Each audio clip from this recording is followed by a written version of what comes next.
calendar. That's a good idea. I can arrange that. You know where we can find a few?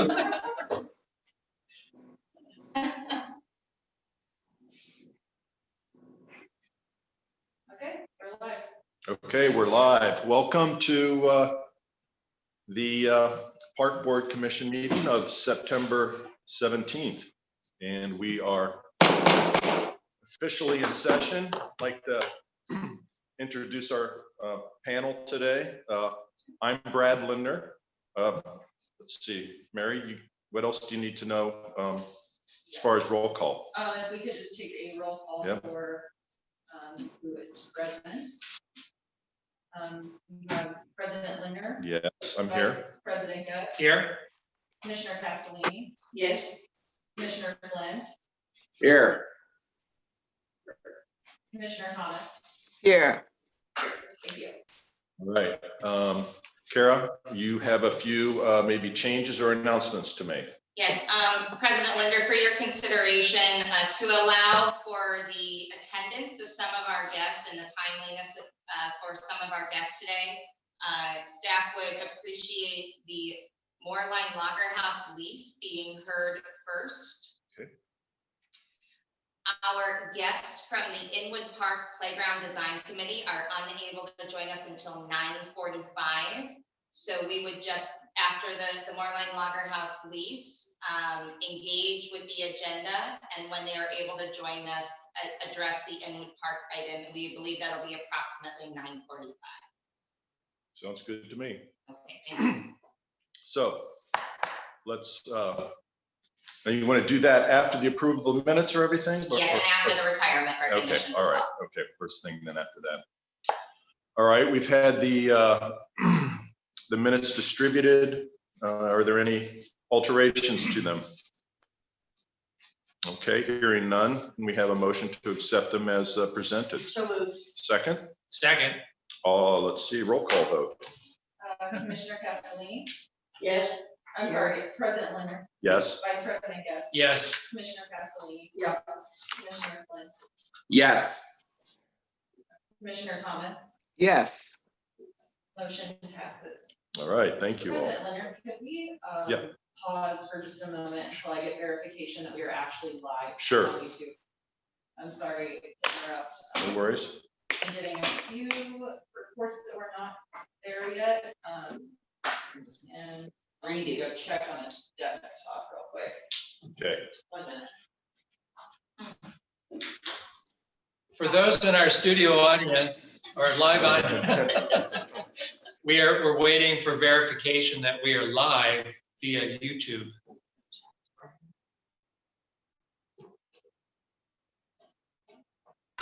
I guess you two are a studio audience too. Right. I will supply a cardboard cutout. Good. Thank you. Wouldn't be the same without you there. And that is a great mask that you've been on. One of my staff had them made. So That's nice. We are live. We are live. Were we live? We were live, Okay. yes, as well. Yeah, Mary, you guys are good. I just updated the web link on the page, so we should be good. Okay. Yep.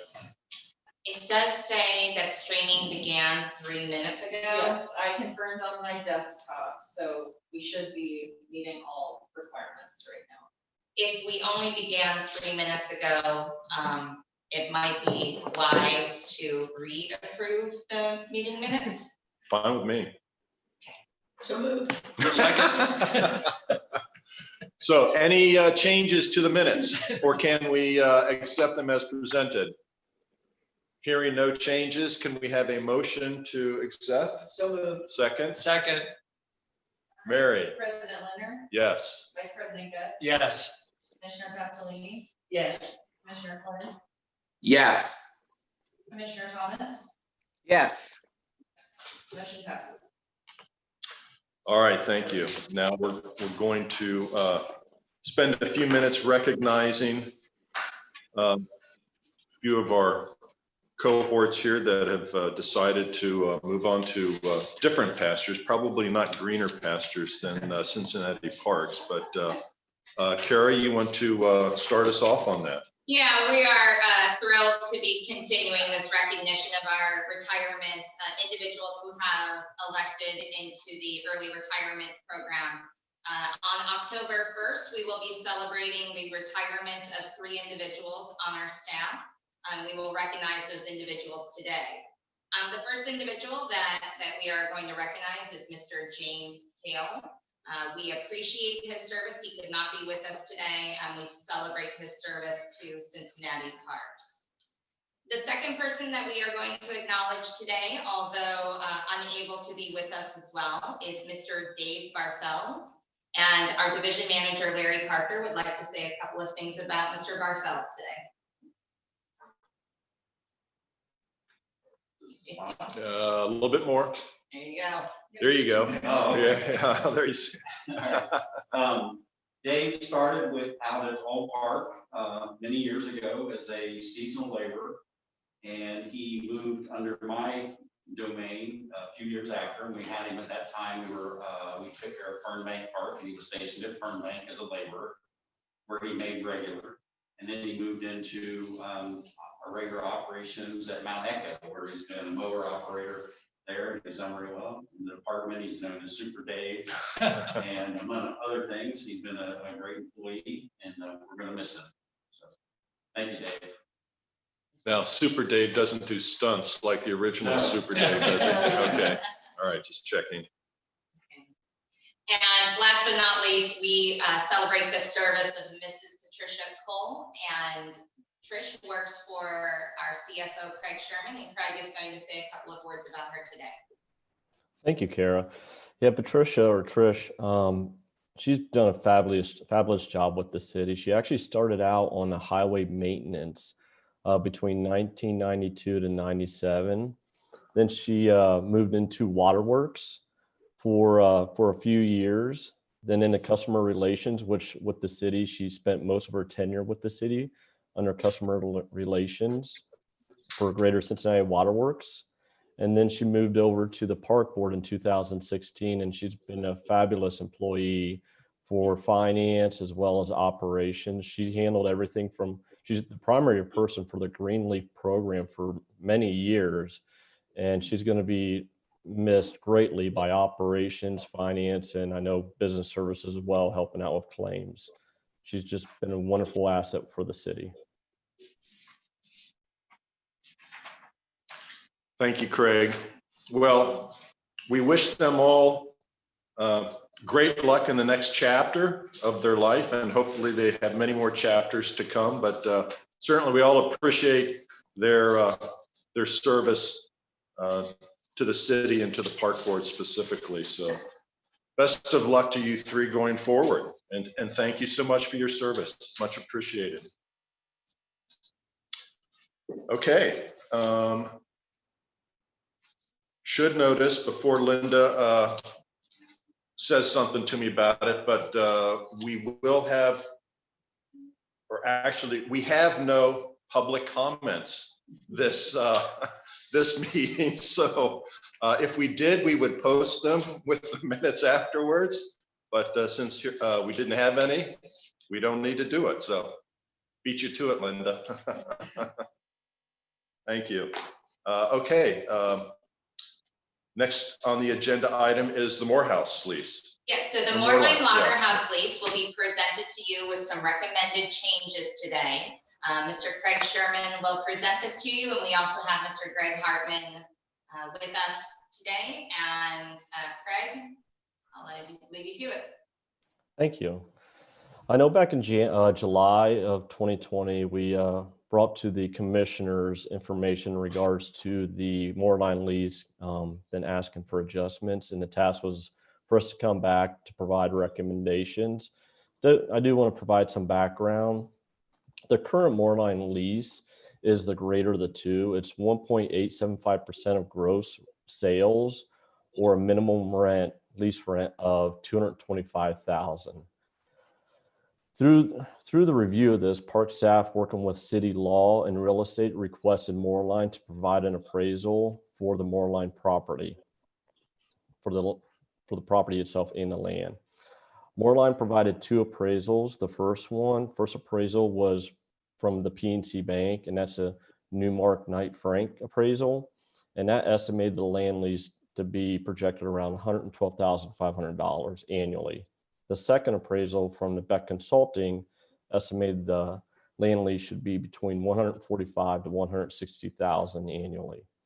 City law and real estate determined both appraisals had significant flaws for multiple reasons. The primary reason is because they were comparing the value of the property or estimating the value of the property with properties outside the banks for both appraisals. City law and real estate concluded to obtain the land value, an extensive national survey could be performed, but the value, even in that, may not reflect the value of the land at the banks. Attempting to avoid the cost, staff met with 3CDC to determine, because this is their wheelhouse. They do quite a bit of leases within the city with restaurants, to acquire kind of what their thoughts were around the MLH pad. Additionally, we were inquiring how they were handling land leases during this pandemic.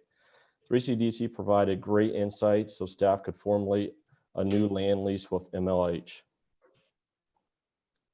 On August the 27th, staff met with Greg to develop a mutual beneficial lease. And then I'm going to go through what those items were. First, the fixed land lease would be recommending is $150,000 annually. The fixed land lease would increase every 10 years at CPI at a maximum of 15%. This maximum amount is traditionally put a little bit higher, but due to the second bullet point, we would also charge Moorline Lager House 1.875% on any gross sales above 8 million. Then additionally, due to the pandemic, the park board will waive the monthly rent, is recommending waiving the monthly rent until April 1st, 2021. That is the start of the next year's fall season. The park board staff aspires to provide MLH a land lease agreement that we believe is reasonable for their location, and staff respectfully request the board to approve the new MLH lease terms. Thank you, Craig. Are there any questions or comments anybody would like to make regarding this change in the lease? President Linder, I would like to commend our CFO, Mr. Sherman, on really diving into this project, as well as Mr. Greg Hardman for your participation, collaboration, and we are fortunate to have such a great partner in you. So we, as Craig reported, this is a request from the staff to approve the lease as presented. Thank you, Kara. Chair, Comments? Yeah, go ahead, Kevin. just wanted to check with Mr. Hardman. He's on board with these numbers. You're good with these, Greg? Yes, I am. And thank you so much for taking the time and the consideration that you've given. I just wanted to echo then Kara's comments about Craig and Greg, both really digging in and working hard to make this work, because I do think the Moorline House is an anchor for our park downtown, and I'm really looking forward to it being able to continue. After this pandemic's over, it's going to be crazy yet for a while economically, and so to have a good partner like Greg and the Moorline House will be beneficial beyond just the dollars. Thank you. I couldn't agree more, Kevin. And it's Greg, thank you for being a really strong partner with us. So look forward to many years in the future of that same relationship. Any other Mr. comments? Chair? Yes, Yes, Mr. ma'am. Chair. I, Yes. I also would like to commend staff and Mr. Hartman for working together collaboratively to come up with what sounds like a win for both parties. And I'm very pleased to hear where you come out, and I appreciate the effort that has gone into this. One question, when we talk about waiving the rental payments until April 21, does that mean in effect that we waive payments for a year? I think the proposal would be to begin that deferment with September rent, September 2020 through April 21. Okay, so rents have been paid up until September. Is that correct? Correct. No. The rent, Greg, why don't you fill us in? the deferment or the waiving of the rent started when the governor of Ohio shut down restaurants, and that occurred in April, well, towards the middle of March. Then it started in April. So when the governor issued that, the restaurants could not allow any business. That's when that wave started. So it would be in essence a year. Okay, just wanted to be clear about that. Unless, and Greg, you can speak to this, through the PPP program, there could be opportunity that we could obtain rent through that program, because I know through that program, they do have to look at their cost, and if it's deferred, it won't impact, or not deferred, but if it's waived and doesn't impact them financially, we could potentially get some dollars from the PPP program. But Greg can speak to that in more detail. The PPP program, the government is ever changing the rules to it, and we're working with our accountants on it. And that is the biggest understatement I've ever said right there. But what we have done is we did pay rent through March. Sales currently are off about 60%. And we are looking at opportunities to work with the park board. But this request does go through until April 1 of next year. Okay, any other? I couldn't really hear that. Did you get PPE money to help pay your salaries? Yes, we did get PPP money to pay the salaries, and the rules of the PPP program are still being defined literally as I we're know speaking. that. Yeah, yeah, absolutely. They change daily. Yeah. Exactly. So just to be clear, to make sure I'm understanding correctly, according to this agreement, we are waiving lease payments between September 2020 and April 2021. Is that correct? I would say it's retroactive as well, back to March, correct? Back to April. Stated So earlier. April, I'm sorry. April to March. April. So it is for 1 year. Okay, And the hope is through the PPP program, we may be able to obtain some additional rent for April and May and potentially June. But that's something we need to work with Greg on. And like Greg stated, like with PPE ever changing, that's what we're trying to work on to see if we can capture some of that. But Commissioner Linda, you're absolutely correct where it is from April to April. okay. Just wanted to be clear. Thank you. All right, any other comment? So can we have a motion to accept the lease amendments as presented? So moved. In a second? Second. All in favor? Mary? Roll President call. Linder, Yeah. Vice President Getz, Yes. Commissioner Castellini, Yes. Commissioner Flynn, Yes. Commissioner Thomas, Yes. motion passes. All right, Greg, good luck to you in the future. Thank you so much. Come down and visit us. We love sharing our Okay. hospitality.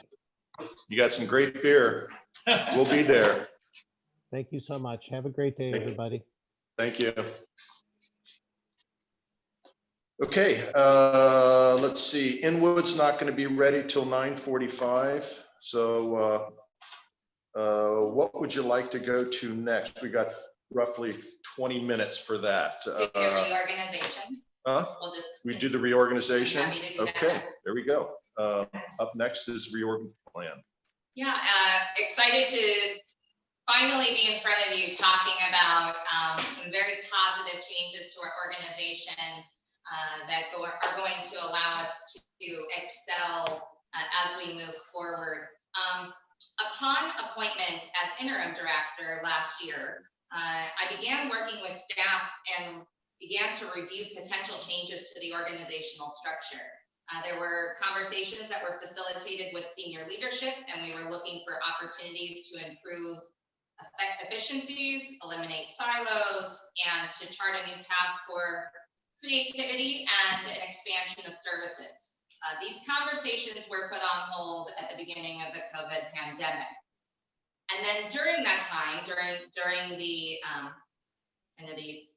chaos of COVID, the city implemented an early retirement incentive program to address what was their projected budget shortfall. We had 29 staff members who were eligible to enroll and 14 who elected to enter into the program. And these employees represent a wide range of employees who have been dedicated public servants, and we've seen a couple of them over the last 2 meetings. These retirements began on September 1st and will continue through January 1st. The impact of the pandemic has directly influenced the timeliness of continuation of the discussion and the necessity to take action to reduce expenditures in the parks budget.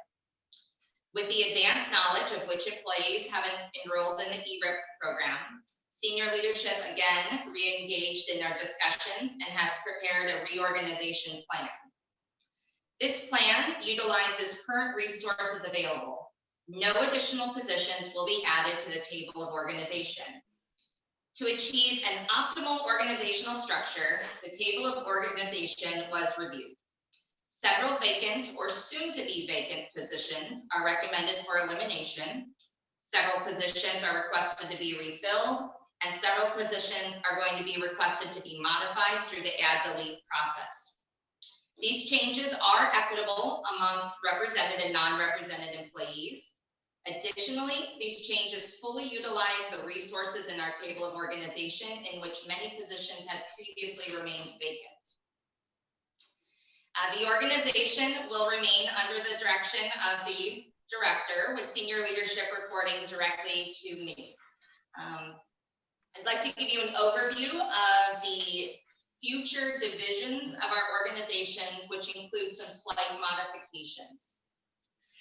Under the leadership of a deputy director, they would oversee our division of operations.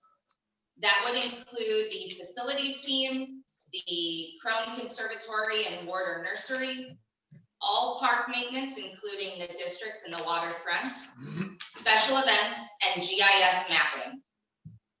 A new division would be created, which would be the Division of Urban Forestry and Natural Resources, to include our urban forestry team, conservation and land management, our green space team, and our Explore Nature programming. The divisions to remain the same would be our Division of Planning and Design. As you will note, previously Planning and Design oversaw the facilities aspects of our organization, which would now be under the Operations Division. Our Division of Accounting and Finance, and our Division of Business Services. So a couple of major changes reflected in this organization. As I said, with the appointment of a deputy director, they will oversee all of park operations. This task is currently divided between 2 division managers, and a single point of leadership will allow for all operational activities to coalesce under a unified vision.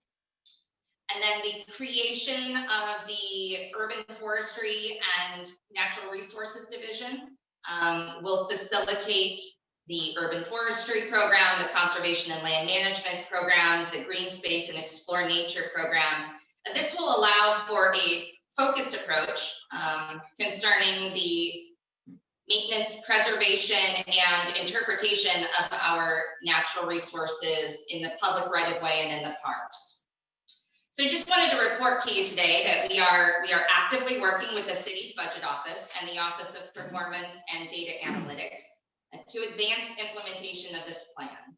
We have already received preliminary approval from the budget office, which is the major hurdle and the major milestone that we were focused on, because this is an attempt to reduce the parks budget.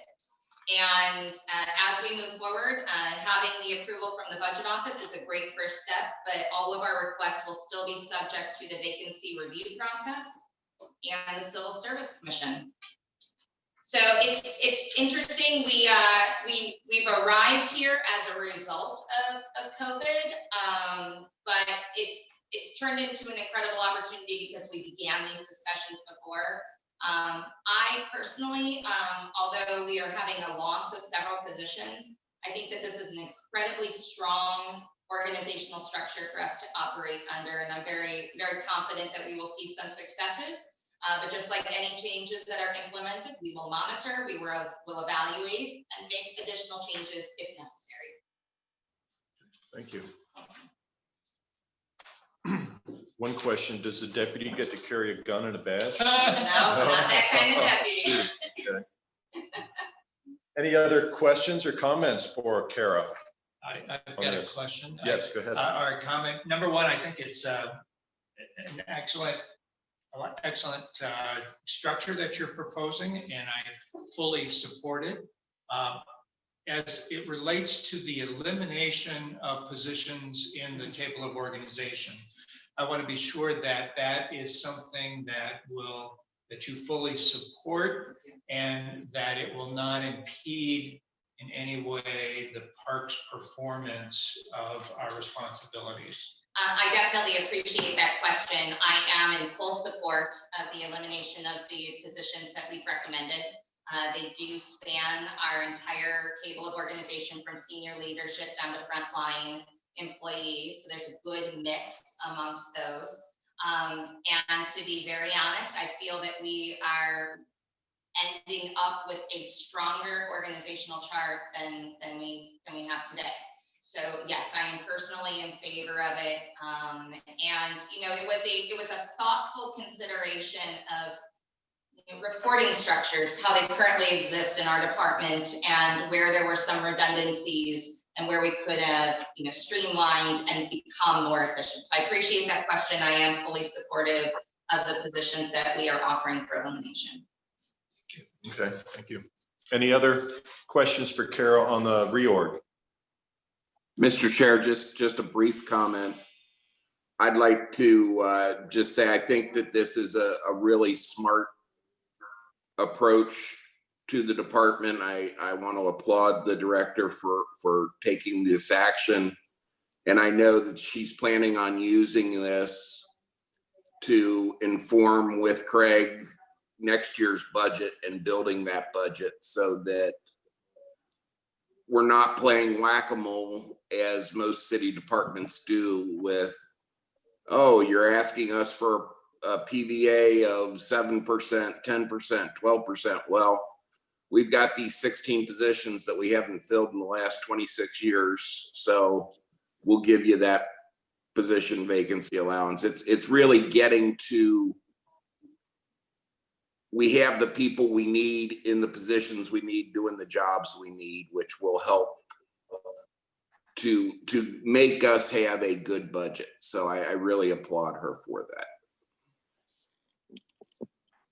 Thank you, Kevin. Good comments. Couldn't agree more. Okay. Mr. President. Yes, ma'am. I just would like to also commend the director for being proactive and looking at our organization and proposing structural changes that will improve our efficiency and our ability to deliver the services that we intend to. I think it's It's commendable and it looks like a really good structure. I think it's just an added benefit that in so doing, we have a positive budget impact. And so that's extra. So thank you very much for that. Okay, any other comments before we move on? That was a no action item thing, Yes, right? So what do we got? We got about 9 minutes. Shall we move to Next one is fine. next one? Grant application acceptance. No, sir. Oh, no, what is it? There's more under this. Oh, agenda item. okay, the change, what is it, change to position? Yes. Okay, Yes. Before I say that, or before I go into that, I just want to thank all of the commissioners for your support. This was not something I did alone. Senior leadership was an active part of this conversation, and more members of our leadership will be a part of ongoing discussions as we continue to fine tune. So I do appreciate your support. Just wanted you to be aware that what wasn't a one woman show here. All right, the next position or the next agenda item I'm bringing to you today, in accordance with the approvals that you have set for this department. I am requesting your approval to begin engaging in the vacancy review or the review process to change one of the positions that reports directly to me. Upon review, I have determined that the job functions associated with our executive assistant exceed the current job classification of administrative specialist. The executive assistant is consistently working with all senior leaders and is responsible for performing advanced level professional work involving the application of independent judgment to ensure compliance with established policies and procedures, and conducts a variety of professional level administrative functions and analytical activities. The executive assistant also completes and oversees independent projects, as well as represents the park board on citywide and community leadership teams. These duties that I have just mentioned are reflective of a senior administrative specialist job classification rather than an administrative specialist. I am respectfully requesting from the board today to approve changing the current position of administrative specialist to senior administrative specialist via the city's add delete process. This would be a preliminary approval, and just so you are aware, other approvals that have already been received are from the budget office. However, the budget office approval, your approval would still be subject to the vacancy review process and the Civil Service Commission. Hopefully, once we make, upon your approval today, if you choose to approve this, we will enter into that process and hopefully in the near future, be able to bring you a promotional opportunity. okay. Any sense of when that may occur? You know, they have an advanced, aggressive process. They are going to be meeting every 2 weeks. So I'm hopeful that I can get all of the necessary reviews and get this back to you in October. Great. Any questions or comments? Go ahead. Could we get clarity on the approval process in this? I would like to understand. I know that ultimately it's our final decision to approve this, correct? Subject to. Well, that's where I would like to have clarity, perhaps from the solicitor's office, on the authority of the park board as it relates to our personnel. As it relates to this one, obviously I am more than supportive of this change. I think it does bring up, though, I would like to understand the role of the other entities as it relates to park personnel. This is Kevin Frank. I was waiting for Christine to jump in if she's there. I frankly don't know. I'm going to have to look at that and get back to you. Is this something you can still care that you're preparing for the board to be ready for October? Can I get you an answer in the next day or two? Or do you need it From right now? my perspective, Kevin, I understand that this will come back to us either way, so. Yeah, okay. Kevin, that's fine if this particular position and this request just highlights the issue that I had, so that would be fine. Okay, thank you. And this is Christine jumping in as well. Just to let you know, we will check with our employment people as well. I think it may take longer than a couple of days. Just in the situation where if Andrew decides that we should issue a formal written opinion, that will take a little bit longer to provide you something, because this raises the larger issue, I think, Jim, that you're interested in about what the role is of the city versus the park board in terms of employment conditions of the park department employees, right? That's correct, Christine. Thank you. Okay. All right. Thanks. We'll get this logged in and worked on. Thank you, Jim. Good call out. Any other questions or comments regarding this step? I guess this is our first step in this process. I guess my question to the commissioners would be if you are comfortable with me kind of simultaneously pursuing the process that I think I need to take, Sure. and then subject to correction from law. I would like to move that the park board go on record supporting Kara's request for this position change as she works with the departments in the city. Do we have a second to that? All right, Mary, roll call vote. President Linder, Yes. Vice President Gibbs, Yes. Commissioner Castelli, Yes. Commissioner Flynn, Yes. Commissioner Thomas. Yes. Motion passes. All right, now. Mr. President, Yes, ma'am. I have a question. It's not related to the motion because I'm fully supportive of proceeding. But what I'm just not clear about yet is the question whether or not this position should be permanently changed, or is it about reclassifying the position because of the particular person in the job is performing at a higher level? I'd like to take a stab at Sure. that, Mr. President, Commissioner Thomas. I have been in direct supervision of this position for now almost a year, and I've worked with this position for, oh gosh, almost a year and a half now. And the daily duties required of the position are greater than the job classification that it's currently under. Okay. So it has nothing to do specifically with the individual currently employed in that position. It's a recognition that to the level that we need the position to serve us, that the current job description is not adequate. Okay, that's important clarification. Thank you. Okay, shall we finish up on this item? Did we vote on that? We did, but Oh, we did sorry. vote on that, yeah. Somewhere It else. was unanimous.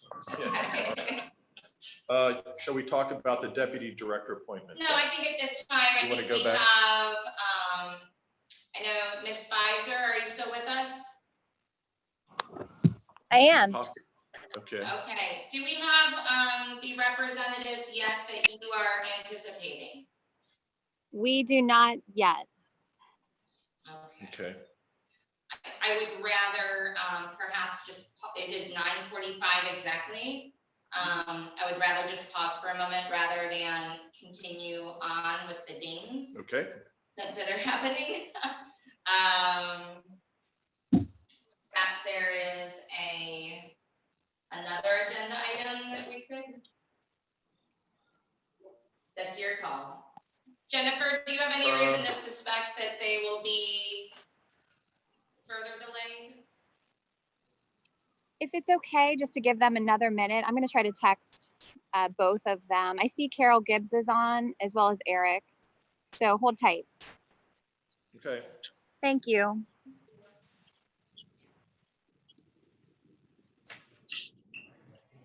Could we take up the deputy director appointment? I don't think that'll take a long time. I think you twisted Kara's arm, so we'll go ahead and get that out of the way, since there's Maybe no. the dings will sound like bleeps, you know, like, it's very exciting. All right, I'm happy to engage in that. Sure, if you'd like. let's go ahead and do that. Oh, wait, is that, That's it. do we have All right, everybody you'll have then? to hold your horses, Kevin. Sorry, Jenny.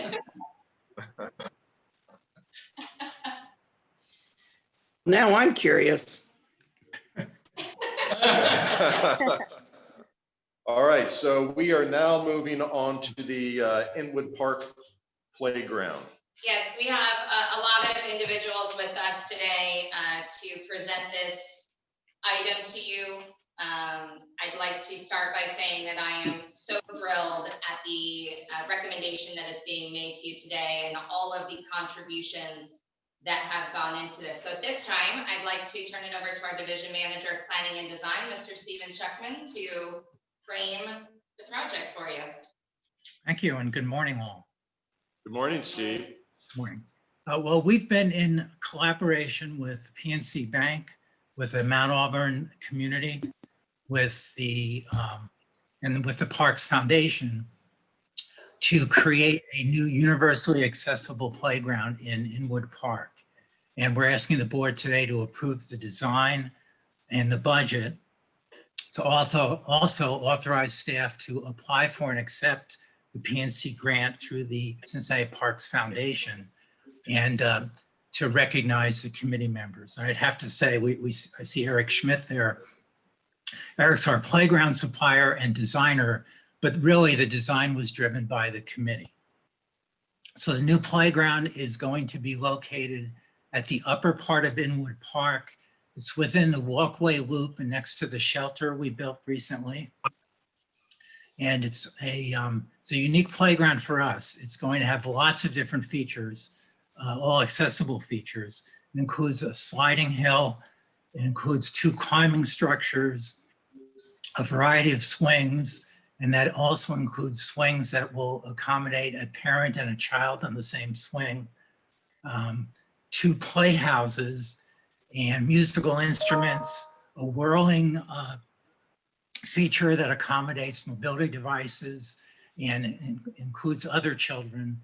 And what's a first for us is a zip line. So it looks to be a very exciting project. The cost is just over $256,000. Most of that would be covered by the PNC grant of about $142,000. And we have budgeted $113,000 in our capital fund to supplement that. I do want to recognize the committee members. Almost all of them, I think, are on the call now. So it includes Carol Gibbs, who's the president and CEO of the Mount Auburn Community Development Corporation and a longtime resident and advocate for Mount Auburn.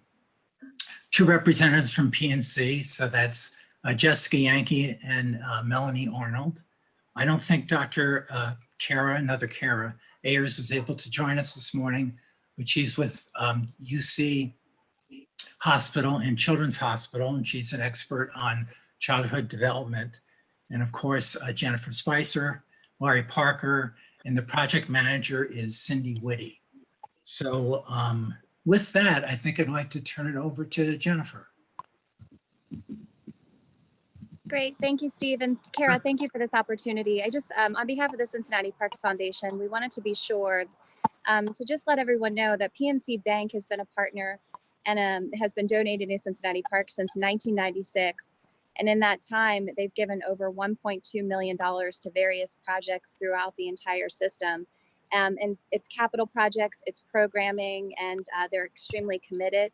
It's been awesome to work with Jessica and Melanie directly. I absolutely love how the Cincinnati Park Board team put together this whole design charrette from beginning to this process that the design committee has taken on to be very thoughtful in considering, what items to put there. And I love the relocation. So If you don't mind, I just would like to turn it over to Jessica. Jessica, I know your camera isn't you can have audio, but we can't see you on camera. I just wanted to give you that opportunity to say a few words if you'd like.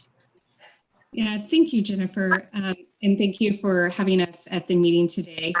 PNC is deeply committed to the Parks Foundation and beautification of our outdoor play space in our city and in our region. And we, as Jennifer stated, we've been a supporter for a very long time through various different projects. We were deeply excited and honored to be approached with this idea for the Inwood playground. As most of you may know, we partnered with the excuse me, with the parks for the PNC Great Playground, which is at Smale Riverfront Park, and we're just so proud of how that process worked and how it turned out, and the partnership and the collaboration that went into that. So we jumped at the opportunity to be able to fund this new Inwood playground. We're also very pleased with the relocation. I used to live on Mulberry Street, which is just around the corner from Inwood. So I'm very, very familiar with the park.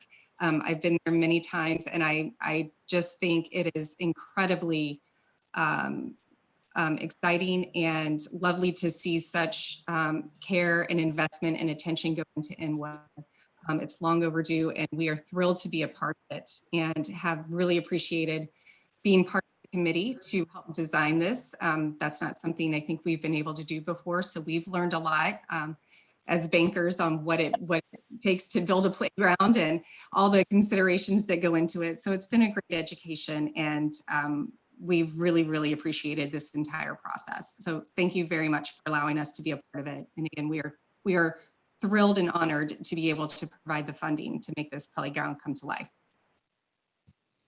Thank you. Let me say that I'm delighted to have worked with all of you. You really drove this design. I think it reflects something of the spirit of the charrette we had with the kids. When was that, 2 years ago? And it's part of the rebirth of Inwood Park and the redevelopment of the Mount Auburn community. So I think all around it's a great project. And I don't know if any other committee members wanted to speak. Okay, thank you.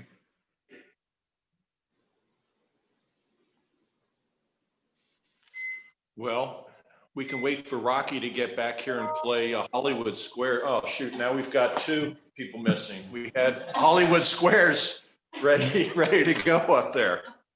Sorry. Yes, go ahead. To summarize again, what we are requesting from the board today, we are respectfully requesting the approval of the design and the budget for the Inwood playground, as well as your approval and acceptance of a Parks Foundation grant totaling $142,000, $438.85. And additionally, we are asking you to join us in thanking the steering committee members for their dedication and participation in this process. Absolutely. And a big thank you to PNC as well. Mr. President. Yes, ma'am. I agree with all the thanks and so on, but I'm a little curious about a couple of things. I'd like to know some details, Steve. First of all, explain to me, what are these panels, the circles, and what are they? You see those panels? Yeah, Eric could probably pipe in here, but they're panels that are sometimes at the ground. They're sometimes within play structures. They're part of an on the ground play feature, and they have different elements within each of the panels. Eric, you might want to describe those further. Yeah, the sensory panels were you were finding that children, especially children were on the autism spectrum, weren't getting engaged in play, and we developed these sensors to help get those children engaged. And Eric, you're kind of breaking up.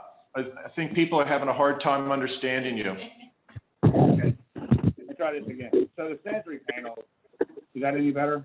Yeah, I think so.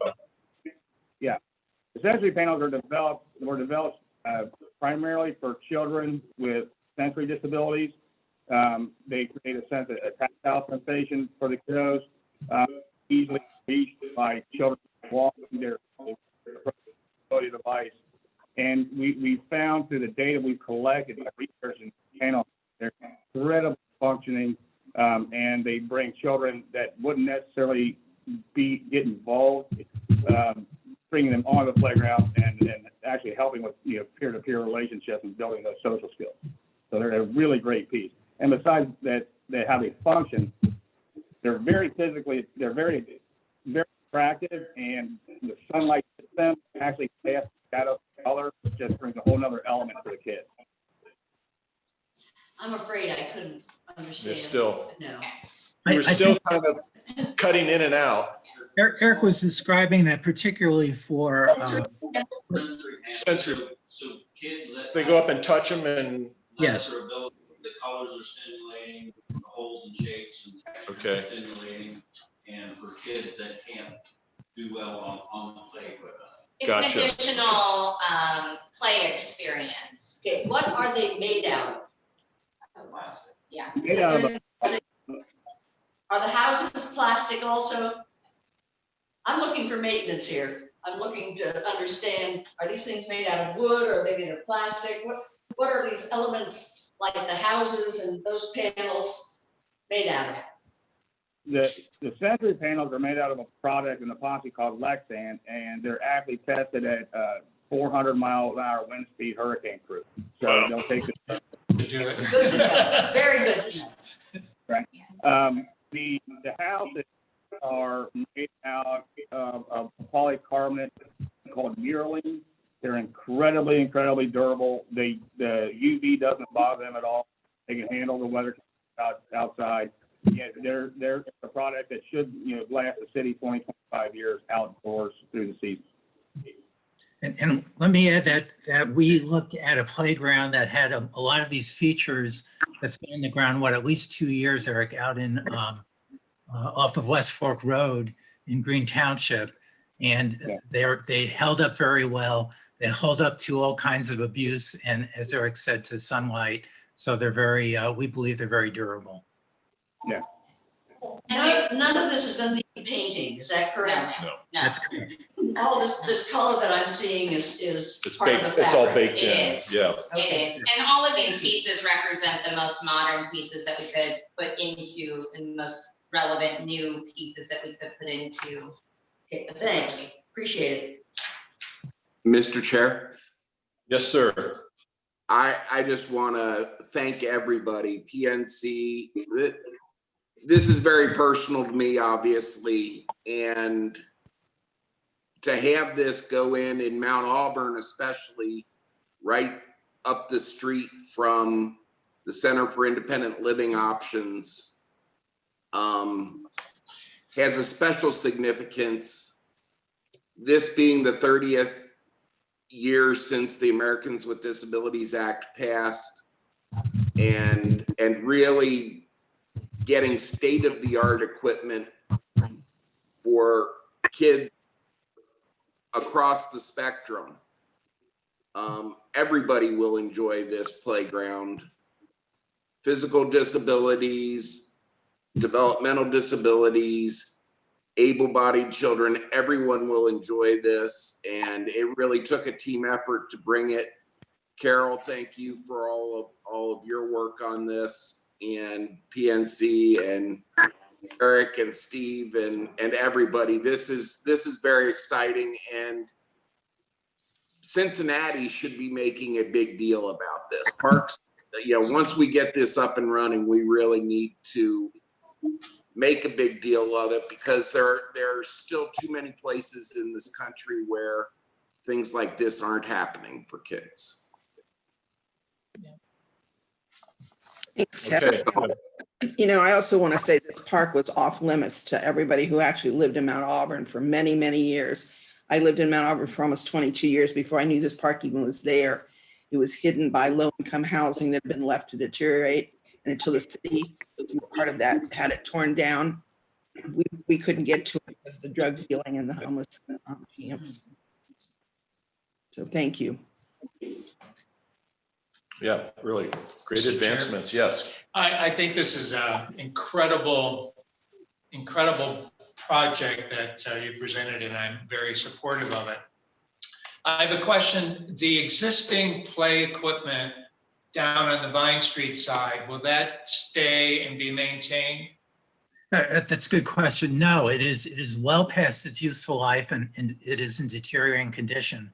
But what we're going to do is, at the suggestion of a number of people, is we are going to remove it, but we're going to put a small piece, possibly swings and a small climbing piece there. So there is something on the Vine Street side. So for example, if people are picnicking around the lake, there's still some play activity there. And we want to promote activity on Vine Street as well. That's great to hear. I'm a little concerned about the social equity visual of this, because we are moving this extraordinary investment up to the opposite side off of Auburn Avenue, which socially, economically is a very higher end population and demographics that have now moved into that area. And the Vine Street area is typically served a different demographic. And I'm concerned about reinvesting without maintaining that additional equipment of some sort down on the Vine Street side as well. Yeah, which is exactly why we're doing it. Also, we recently put in a parking lot there, and I hope in the future we'll have funding to renovate and restore the pavilion there so that both sides are served equally. And another advantage of moving the playground where we're moving it up on Wellington, first of all, that's where the space was and there was a shelter there, but there are many apartments there with eyes right on the playground that helps the security of that site. Yeah, my concern is all those apartments are not low-income housing or affordable housing, so that was my concern. But I saw Carol raise her hand. I'm assuming, Carol, from a community council standpoint, that this is something that you all are in favor of. We are, and I just wanted to say, I am working with Coreyville and Cuff to put up Go Vibrant path, walking path on the Vine Street side. And so I'm hoping to attract some kinds of activities around that for children and people that are walking on that path. And really our dream is to take that pavilion and have funding to revitalize it and bring live concerts back there from CCM or others. Perfect. Thank you, Carol. Any Mr. other Chair? questions? Yes, Commissioner Yes. Thomas. Yes, this is exciting to hear. The design is phenomenal. And I really appreciate the amount of engagement that has gone into getting us to this point. I remember the charrettes, having kids come in and give their input on what the park should be and what should be there for them. So this is wonderful. And again, thanks to PNC for their cooperation and their contribution to this project. I want to echo Commissioner Getz's comments about the rest of the park. I think it's going to be very important that we don't have two parks in one, that we provide amenities comparable. Like, this is special and I get that, but I really want to make sure the rest of the park is comparable. So looking forward to being able to have the upgrades there that will bring the whole park up to standards. Well, there was another one. It totally escaped me. But thanks to all for making this possible. And if it comes back, I'll let you know. I'm sure it'll come back. All right, if there are no other questions or comments, can we have a motion to approve and accept the Foundation grant funds, and are we also going forward with the our own funding portion of it too? Yes. Yes, Yeah, that's a whole package deal. yes, there is a project number currently identified in our Parks capital budget, and that's where that balance that Mr. Shuckman referenced of 113 will be taken out of. And so we are requesting the approval to apply and accept the Parks Foundation dollars, as well as approval for the budget for the park overall. All right, can we have a motion to So moved. a second? Second. All right, Mary, roll call. President Linder, Yes. Vice President Coe, Yes. Commissioner Kathleen, Yes. Commissioner Flynn, Yes. Commissioner Thomas, Yes. motion passes. Now that the motion's passed, what's the timeline? Now the money's in the till. What's the timeline? Steve? Mr. Shuckman? Yeah, I'm looking at Eric because sometimes these have relatively long lead times. I'm saying certainly by next spring. Eric, you have anything to contribute to that? Because we have to go through the procurement process. The kids will be on it in the spring. With the virus and the limited factory workers are in the facility, the lead times can extend to approximately about 8 weeks order. And that 8 is getting served correctly. We pay at a week. Ordered. Hey, Eric, Steve? how about just holding up fingers to tell us how many weeks? You know, we're having a hard time here. So that's 7 weeks, 7 to 8 weeks or months? Let me speak for Eric there because it's a little hard to hear. And I think that there has been some slow up because of the pandemic at factories. Yes, I heard that. Yeah, long story short, we should be in the ground in this, be able to cut the ribbon in the spring. Great. Don't be so vague. What month? What month? It's time that we start to nail some stuff. I think as soon as we are made aware of the actual lead time, right, we would be able to give you an exact timeline. I would like that. Okay. We'll have that. Come back to that. We all would. And Mr. Chair, as we're thinking about the timeline, I remembered the other thing I wanted to say. I knew you would. There you go. I knew you would. This really is a big deal. And I want to see us make a big deal of it. It's unique and it answers an incredible need. So I want us to promote it ahead of time so people can be anticipating it, and then make a big deal of it when we actually are able to cut that ribbon. I would like to invite the kids back from the charrette. So they will be treated. Yeah. Yeah, and from a PNC perspective, we were hoping as well to be able to invite some of our Grow Up Great partner centers that are in the vicinity of Mount Auburn in the playground to come to the opening or ribbon cutting as well. We are very supportive of making a big splash and making a big deal of this as well. Perfect. Yeah. If there's one thing I'm confident on, it's that our business services team under Rocky's leadership and the foundation under Jennifer's leadership, when they get together, they can throw a heck of a party. So I think it'll be a great. 100%. All right, thank you. Congratulations. Great work. Now, we can say goodbye to some of you guys, or you can, I think you need to vote. Thank you. We already voted, didn't we? Now you're like me. You're taking my role. I swear, have. I do not remember. I know this was taking place. Goodness. Okay. Okay, we are now going back to deputy director appointment. Yes, I do too.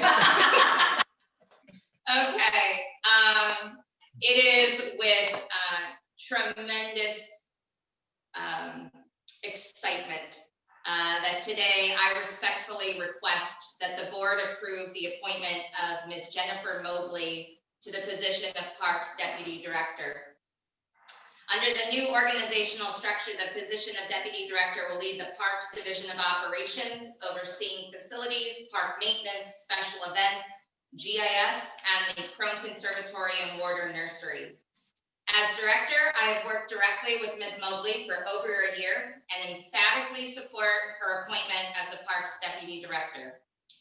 Ms. Mobley has served in the role of Division Manager of Operations since September of 2018. She began as Interim Division Manager in September and was promoted to Division Manager in June of 19. For over 2 years, Ms. Mobley has demonstrated her effective, dynamic, and thoughtful leadership. Her leadership qualities came into sharp focus as we navigated the COVID pandemic. Excuse me. Ms. Mobley served as the direct liaison with city administration and worked collaboratively with other parks leadership to guide our teams through and maintain services at a level of excellence our community expects of Cincinnati Parks. Ms. Mobley has been a public servant for the city of Cincinnati since 1996. She has served in progressive leadership roles for both the Cincinnati Recreation Commission and Cincinnati Parks. During her tenure, she has worked closely with all elements of our organization and is supremely prepared to be successful in this role. As your director, I respectfully request that the board approve the appointment of Ms. Jennifer Mobley to the position of Parks Deputy Director, effective September 20th, with an annual salary of $120,000. Preliminary approval has been provided by the Budget Office, and all permissions that we believe we needed to have been granted. So at this time, seek your approval in the appointment of Ms. Mobley to Parks Deputy Director.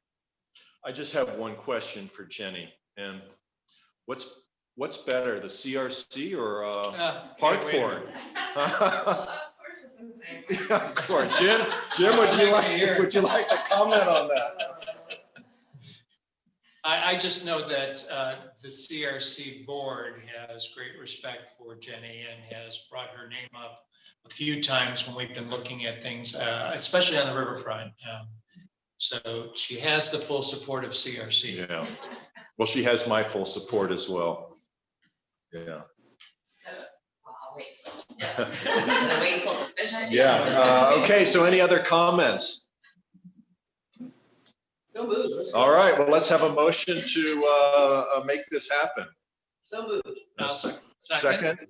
Okay, Mary, roll call. President Leonard. Yes. Vice President Hess. Yes. Commissioner Castellini. Yes. Commissioner Flynn.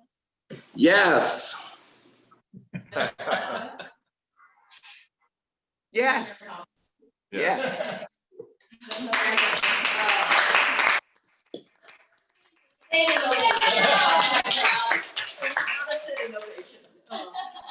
Well, thank you very much. I'm very excited about this opportunity to not only do some new roles, but also continue my journey with the city. Yesterday, I was having a discussion with my daughter just about to see how school was going, and she informed me that one of her assignments was to choose somebody to write about. And she, said, "Mom, I chose you," and of course I'm honored as a mother, And so some of those questions, one of the questions was, what do they do? What does your person do? And her response was, she works with the Cincinnati Park Board and cleans up the parks to make things better for everybody to enjoy. Oh, that's so cute. And then the other question was, what will your person be remembered for? And her response was to how she helps other people work for Cincinnati Parks. So, it just kind of had a different meaning for me as we're, driving to our next location. But I think if I definitely keep to those guiding principles, I will at least fulfill one person's expectations for my child. And I just thank you for that opportunity to continue on this journey with Cincinnati Parks, as well as the shoes that my daughter just laid out for me. Well said. Thank you. Congratulations. Thank you. Well deserved. And, okay, I would frankly hold it out for the badge, okay? The gun is probably off limits, but I would, I'd hold out for the badge. Yeah.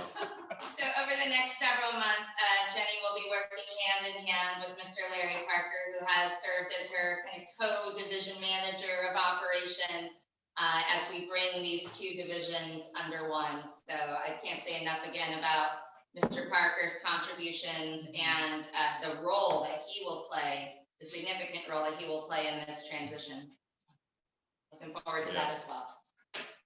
All right, great. So next item on the agenda is the grant application acceptance for women's suffrage markers. Ms. Untrimer will be presenting the next several agenda items. I've asked Mary to present these today because she has been the point person on these two items. Hello again. I'm going to do a little bit of multitasking up here so I can keep your votes as well. Good luck with that. So the first item I'm presenting is a really exciting opportunity for Parks to help commemorate the women's suffrage movement and Cincinnati's significance in the centennial of that, which takes place this year as the 19th Amendment was passed in 1920. And essentially the William B. Pomeroy Foundation has been collaborating with the National Votes for Women's Trails to celebrate the centennial with a marker program to commemorate significant places and people associated with the movement. 3 suffrage markers have already been pre-vetted for the city of Cincinnati. 2 of those pre-vetted locations are actually in Cincinnati parks. The first one is proposed for an area in Eden Park, potentially close to the art museum. And that is to commemorate Cornelia Cassidy Davis, who is an artist behind the iconic Let Ohio Women Vote image. And the proposed location is the exterior of the historic site of the Art Academy, which is in this general area. The actual location will work with our planning staff and perhaps the art museum to come up with a precise location for the marker. The second location would be at Smale Riverfront Park, and that is actually a secondary location to the primary proposed location for Lucy Stone and Henry Blackwell's commemoration. They founded and ran the longest running and most influential women's suffrage publication in the US, which is called the Women's Journal. And they met in Cincinnati near the current location of the ballpark. So roughly that area in Smale is proposed as the secondary location. The first is a private residence where they lived. So they're waiting for confirmation if the homeowner is willing to have a historic marker on their property. So a little bit more about the actual grant itself, because this request is a request for the acceptance of the markers as kind of a grant opportunity. We are not applying for the grant ourselves. That is happening through a local contributor to the National Votes for Women Trail. She is working with staff there on this application for the city and all 3 marker locations. So we've been identified as a partner essentially, and we will be asked to provide a land use form to allow the markers on our property, as well as commit to a PR and marketing portion, which would look more like a marker dedication. And that actually opens us up to several opportunities for partnerships with local entities. I know that the Parks Foundation and perhaps the Women's Committee has already expressed interest in being involved there. So if we're granted the markers, we will be responsible for the installation of them, as well as the ongoing maintenance. I've checked with some of our staff to see what that looks like, because both will have to happen in-house. I've attached instructions for the preferred method of installation, so you can see it's something we can accomplish in-house with our staff. And then ongoing maintenance would look more like an annual cleaning, as well as removal, hopefully not, but potential removal of graffiti and things like that. And then also where there's such a strong partnering aspect to the opportunity, there could be potential for funding sources down the line should we need them for the ongoing maintenance of these markers. So with that, the staff request today is to approve the acceptance of the two commemorative women's suffrage centennial markers for placement in Eden Park and Snail River Front Park if granted. Okay, any questions for Mary? Chair? Go ahead, Mr. Kevin. Chair. Yes. Yeah, just, I guess the question, I understand if it goes to Smale Riverfront Park, but there was something about the alternate location in Walnut Hills on private property. And how would that work with parks? Yeah. That was a little unclear to me. Sure, I'm happy to clarify. So essentially with this grant proposal, they have approached this private homeowner first for the primary location or preferred location for this second marker. So if that homeowner doesn't approve of the marker being located on their property, then Parks would be asked to have the to partner on that one and have the marker located at Snail. So there would be two markers. The first one that you mentioned in Eden Park is for sure. The second one can go either way based on the homeowner. Yeah, it's kind of a working, it's sort of in the process right now. And the grant application is actually due October 1st, so we should know more details in the next few weeks as to what our role is and what the precise locations will be. Yeah, I guess my question was, if it is on the private homeowner's property, Parks will not have a role? Is that correct? Yes, we will have the Eden Park location, but not the Smale one in that case. Right. Okay. And there's the contributor to this grant has full confidence that we would be involved in some capacity, as the three markers for the city have been kind of pre-vetted by the National Votes for Women Trail. I was getting at the fact that there would be a whole nother set of hoops to jump through if Parks was going to be maintaining a marker on private property. We'd have to get an easement. Yeah, that won't be happening. That's not us, right? Yeah. Correct. I know Ms. Unterreiner and I have been very excited as she's continued to work through this, and I'm grateful to Mary for all the work that she's done to soundly prepare this recommendation for you, and especially to the Cincinnati Parks Foundation Women's Committee, who have shown interest in being long-term partners with us on this project. All right, any other questions? Great, so can we have a motion to pursue this initiative and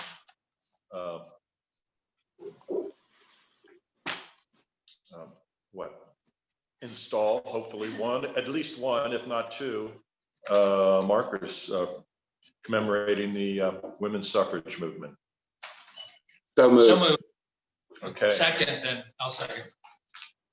I'll take a roll call from here. President Leonard? Yes. Vice President Gibbs? Yes. Commissioner Castellini? Yes. Commissioner Flynn? Yes. Commissioner Thomas? Yes. Motion passes. I think I have one of her paintings. Okay, thank you, Mary. And you're gonna stay up here and talk about the NRAC appointment. Yes, so this one is fairly straightforward. The Natural Resources Assistance Council, NRAC for short, they are established, they are a commission of the Ohio Public Works Commission, and they serve District 2 in, which is Hamilton County. And they are essentially set up to promote the development and improvement of Hamilton County open space and protection of riparian buffers and watersheds.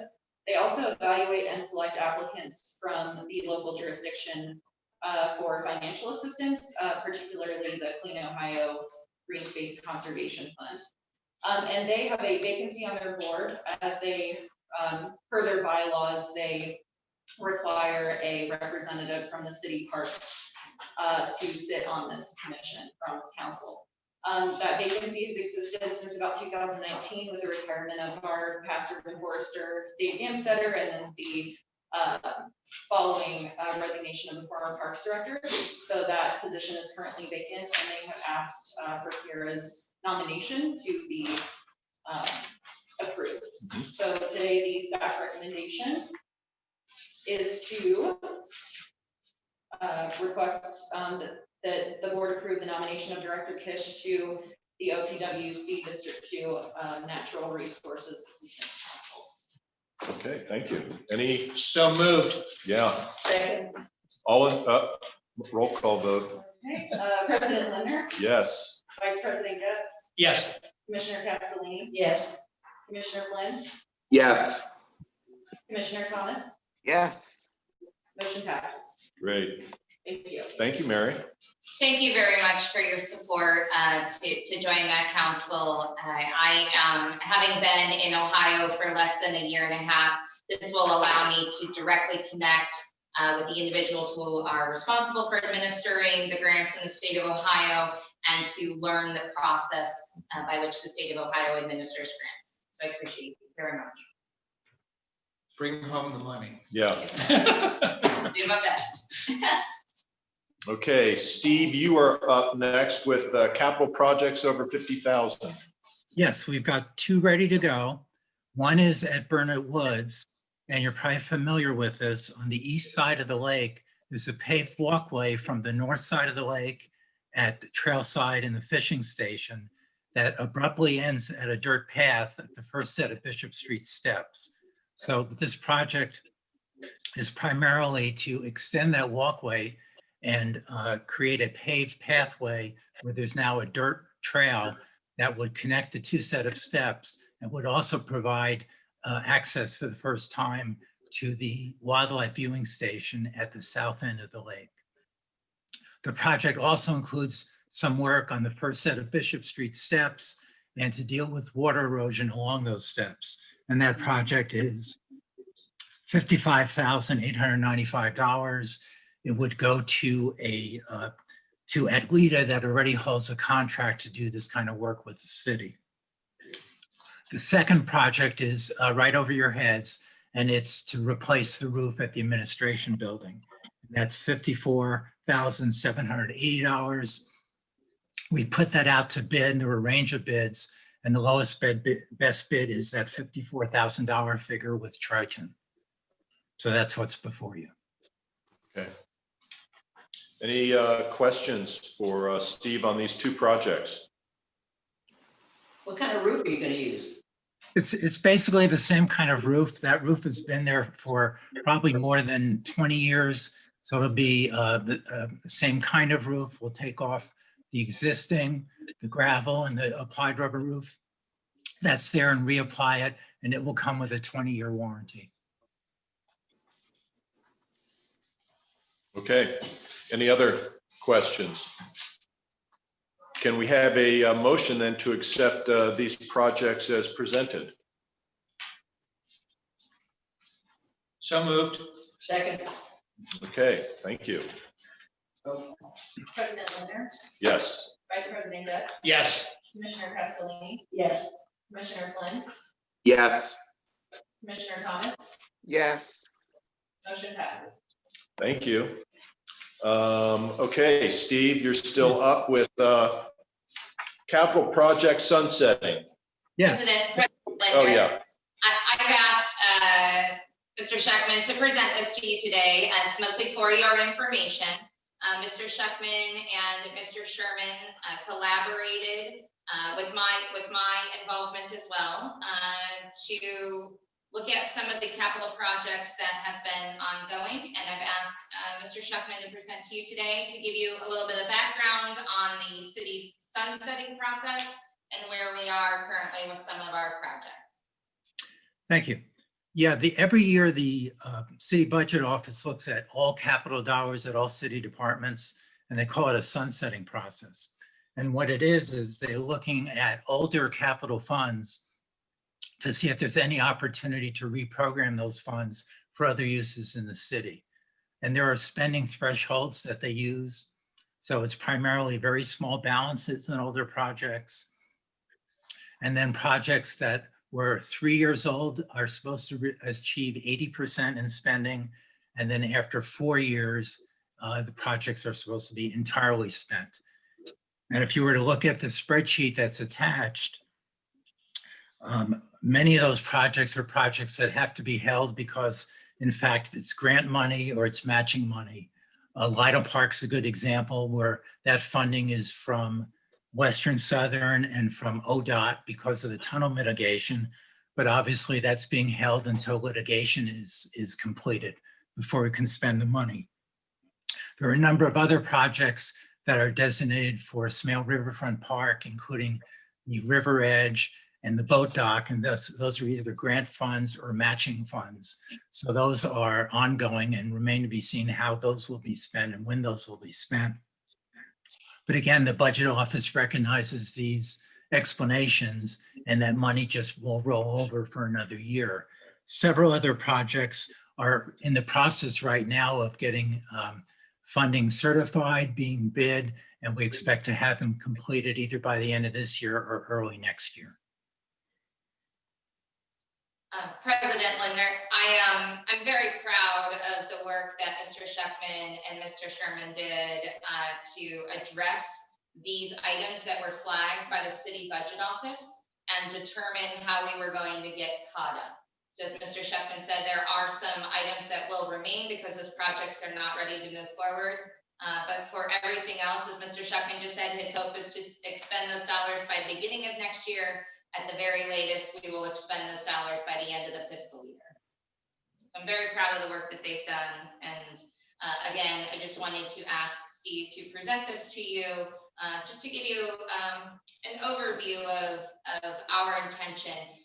We'll go through this again next year, and there will be another series of projects that have hit the 3-year mark, 4-year mark, and we will we'll address those at that time. So this is a part of us actively expending the capital resources that have been identified for projects. And of course, our upcoming facilities and infrastructure study will further influence how we can spend future capital dollars. So it looks like the only money that's going back is $480. Is that right?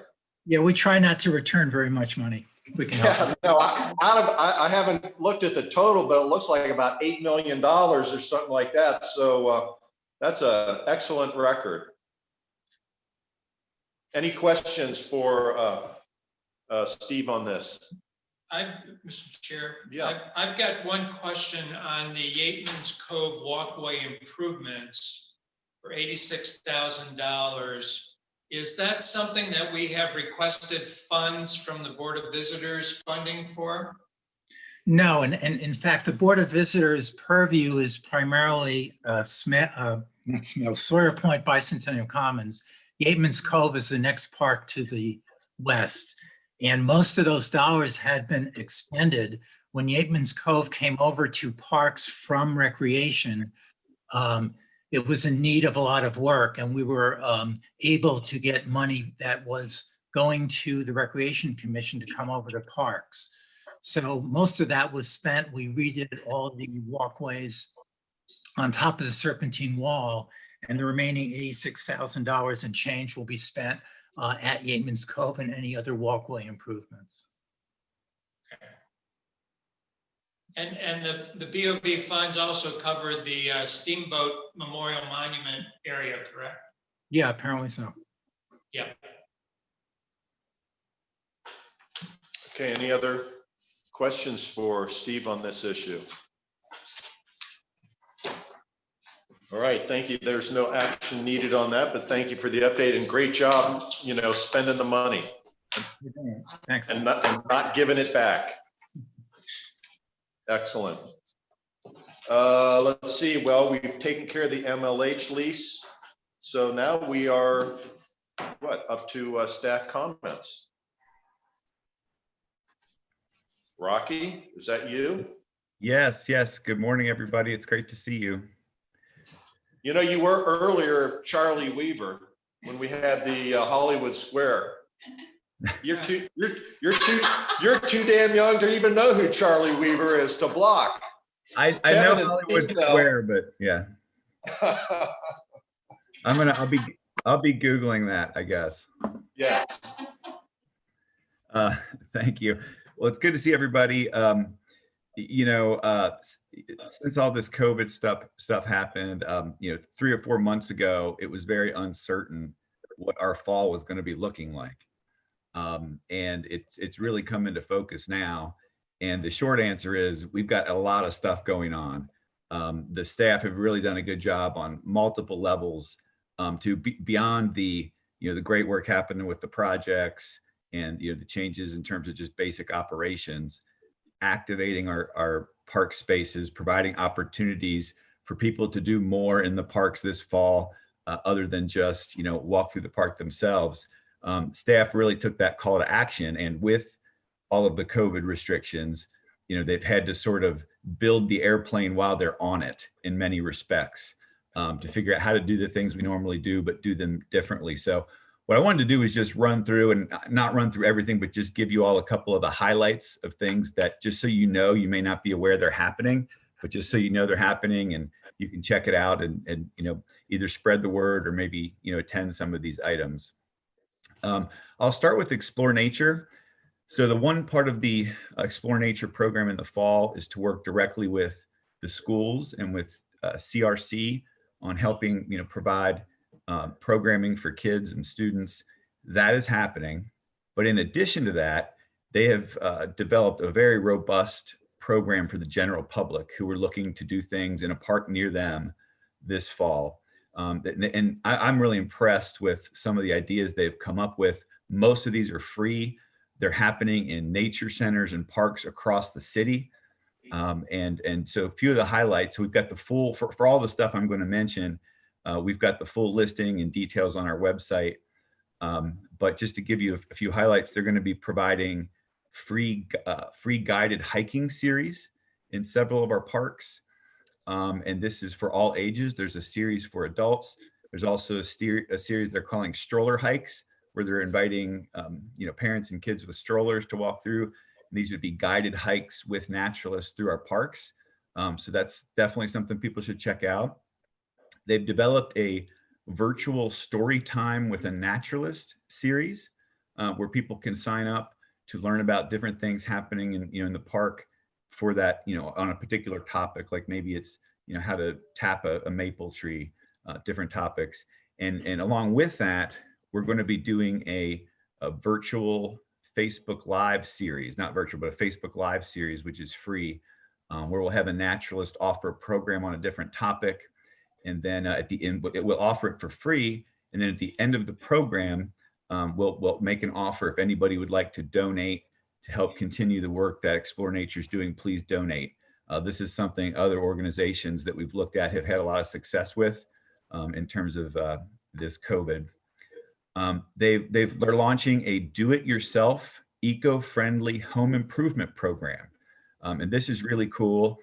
You could learn, you can, you know, go on, register, see what items you need to buy, and then a naturalist will walk you through how to make different things in your yard, like a rain barrel or a bird or a bee house or a composting spot in your yard. And everything you have, you can do it yourself, but you will watch along, you know, to learn how to do it for the instruction. California Woods is having a volunteer reforestation program happening in California Woods. It'll be occurring on several dates throughout the year. There's a lunch and learn series about the history and features of specific parks, so people can bring their lunch down and hear a little talk about a park. So that's really cool. So all of this stuff for Explore, we're wrapping up into a larger public awareness campaign to get the word out about. We're using all the different tools at our disposal to do that. And it's exciting. And a lot of this too is going to be experimental to see how well it works, what doesn't, you know, what things should we be charging for, really popular, what things should we have be free. And then that will inform, you know, what happens going forward even after COVID on a more permanent basis. So very exciting. It's sort of like a lab opportunity. Then the other thing this fall is Saturday, September 26th is a big day. It's a big day for parks. There's a lot going on as we really sprint into fall. Number one, we've got National Publix Lands Day on September 26th. I mentioned this last month. We've worked to create 15 different volunteer events at parks throughout our system in all of our regions. I won't list them all, but if anybody's interested in getting out and helping on the 26th, hit our website, click volunteer. You can see all the opportunities in a park near you. Also on Saturday, September 26th, this is another sort of positive offshoot collaboration that happened because of COVID. The public library, the Hamilton County Public Library, normally has a story time series where they use their libraries at each branch to tell, have book readings with kids, tell them a story. Well, because of COVID, they were looking for outdoor spaces. How can we move this outside? So they started a conversation with us. We certainly were excited about it. So there's going to be a story time in the parks series. And it's kind of connected with where we've got parks near library branches. And we're going to use our outdoor spaces. This kicks off on September 26th. And the plan is to continue this series throughout the fall. And then depending on how it goes and how things go, maybe continue it even permanently into the spring and beyond. So again, all the details are on the website, but we've got things happening at Drake Park, French, Westwood Town Hall, Owl's Nest, Alt Alms, Hoffner, Burnett Woods, and Mount Echo. So certainly opportunities abound for people looking to get a more richer park experience. And then two more things on the 26th. This is also the Great Outdoor Weekend. This is something we participate in every year where we have free programming to kind of bolster the park experience. So we'll have canoeing. There is a Tales by the Campfire feature where you can learn about different topics in the evening times. There's a fossil program. There's a critter creature program. So that's all happening on the same weekend, a Great Outdoor Weekend. And then finally, we talked about this last month, September 26th kicks off our controlled bow hunting season. And we talked about this before.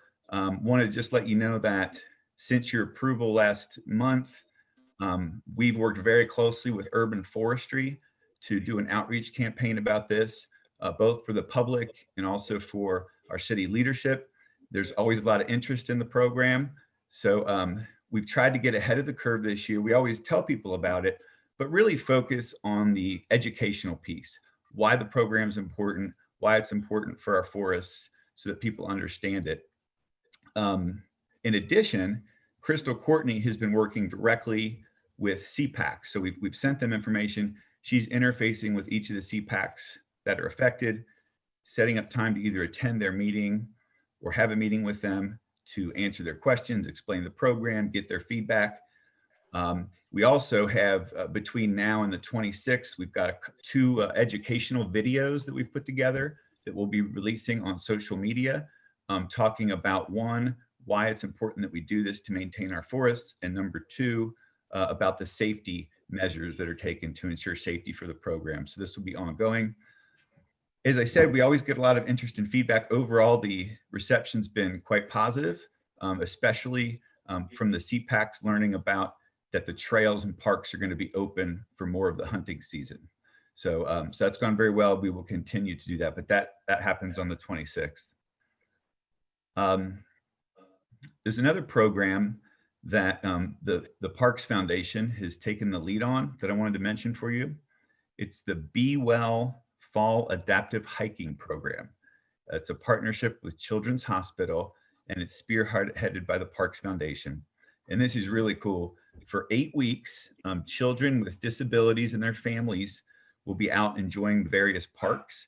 We incentivize them to go do that by offering prizes and providing personalized hiking passports that they can follow for their particular route. We really want to thank Luke 5 Adventures, who's a nonprofit organization, and they are providing special wheelchairs that will allow anybody to remotely access the trails in person. So that's really cool. We're happy to have their partnership. We've got 100 families signed up, and this will happen in parks across our system again. So 100 families are signed up. And again, we're extremely grateful to the Parks Foundation, who's kind of put all of this together. Rocky, if I could. Yes, please. They were in Burnett Woods last Saturday. There was a very large, when they came into the park, they put up a tent area with banners, and there were very, very well attended. There were a number of people that came to participate, and it was just incredible what that program does. And these kids that they were able to get out into the woods, onto the trails, the smiles that were on their face when they came out, it was an incredible program. So I want to personally thank the foundation for taking the lead on that program. And it is an excellent way for people to get into the woods, and those that perhaps couldn't otherwise experience it, it was a great opportunity for those kids. So kudos to you and working with them and the foundation for that program. Mr. Chair? Yes, Kevin, go ahead. I just wanted to echo what Jim said, but also encourage some pictures or some short videos, maybe. You know, if somebody's got a camera that can be put on one of the kids' heads as they're going along the trail, that's something that literally could go viral in an hour and bring great positive attention to our parks nationally and internationally, because it really is a terrific program. So I would just recommend that, Rocky, and let me know where they're going to be, and I'll try and join. Wonderful. We very much appreciate that. And it started 2 weeks ago. It runs for 8 weeks, and that's certainly the plan. Like we do with so many things, working with the foundation to really draw as much attention and highlight that as much as possible. So thank you for your willingness to be helpful too. But it is really cool. It's something special that we've got here, and it's just one more benefit. And then finally, last thing, we always like to end with something fun. So this one's fun. There's going to be in Mount Airy Forest, the Cirque Day Mount Airy drive-through circus happening in Mount Airy. This event was conceived by the Mount Airy Advisory Council. It's a partnership between them, between us at Cincinnati Parks, and the Parks Foundation is kicking in some funding to help. It's going to take place on Sunday, October 18th from 1 to 3 p.m. It is free and open to the public. And what this is, and again, this is just so cool, they're going to use a Trail Ridge Road, kind of the main road that runs through, where cars can drive through the park during this time. And as they drive through, they will experience a number of different entertainment stations that are provided by Cincinnati Circus. And so some of the things you'll see is a Wheel of Destiny. And then you'll drive up a little further and there'll be aerial acrobatics happening. There's going to be a stilt walker station, jugglers, fire performers. Other organizations are going to be providing line dancing and karate demonstrations, for example. So it can all be done in a socially distanced way. It's going to get people out, have positive programming happening in the parks.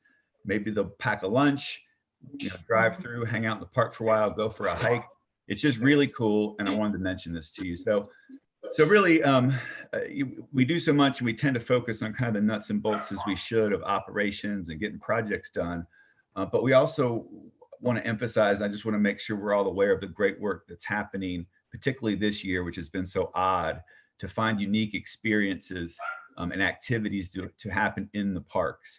And working with our staff and our partners, when you step back and look at it all, again, I've just provided some of the highlights here. It deserves recognition, and we're really proud of what we've got planned this fall. And we hope folks will get out, take the opportunity to check the website out and take advantage of some of them.